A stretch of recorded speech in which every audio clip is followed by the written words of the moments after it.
Hi guys, நான் உங்களுக்கு ரூபேஷ். இன்னைக்கு உங்களுக்காக ஒரு சூப்பரா செக் பீஸ்ல சால்டன் பேப்பர் ரெடி பண்றேன். அதை எப்படி ரெடி பண்றேன் வாங்க நம்ம கூடிய வீடியோலே பார்க்கலாம். இதை பாயில் பண்ண சுண்டக்காய் நான் ஆல்ரெடி பாயில் பண்ணி வச்சிருந்த சுண்டக்காய் செக் பீஸ். இது ஹிந்திலே ஒயிட் சன்னா சொல்லும், தமிழ்லே சுண்டக்காய், ஹிந்திலே சன்னா. இதுக்கு கொஞ்சமாக நம்ம டாட்டா சால்ட் போட்டிருக்கு.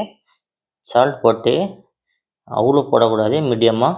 ஏன்னா சாப்பிட்ற டைமில் உப்பு தெரிக்கணும். கொஞ்சமாக கார்ன்ஃப்ளவர் போட்டு நல்லா டஸ்ட் ஃப்ரை பண்ணோம்.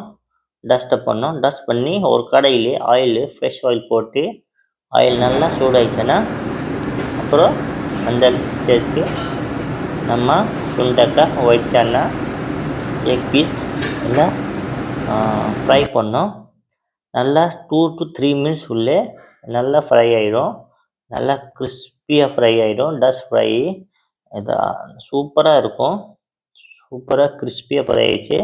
அந்த நெக்ஸ்ட்டில் அதே கடையில் ஆயிலில் போட்டு கொஞ்சம் கார்லிக் போட்டு நல்லா சாட்டே பண்ணோம். நான் சாப் கார்லிக் ஆல்ரெடி பண்ணி வச்சுருந்தேன். அந்த சாப் ஆனியன் கூட நான் பண்ணி வச்சுருந்தேன். இதை ரெண்டையுமே சேர்த்து நல்லா மிக்ஸ் பண்ணோம்.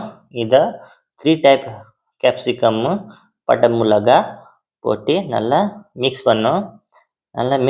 அந்த ஸ்டைலில் கொஞ்சமாக சில்லி ஃப்ளாக்ஸு, கொஞ்சம் காரங்காக கொஞ்சமாக பிளாக் பெப்பர் சொல்லுவோம், பிளாக் பெப்பர், கொஞ்சமாக லைட் சோயா சாஸு, லைட்டாக வினிகரு போட்டிருக்கு.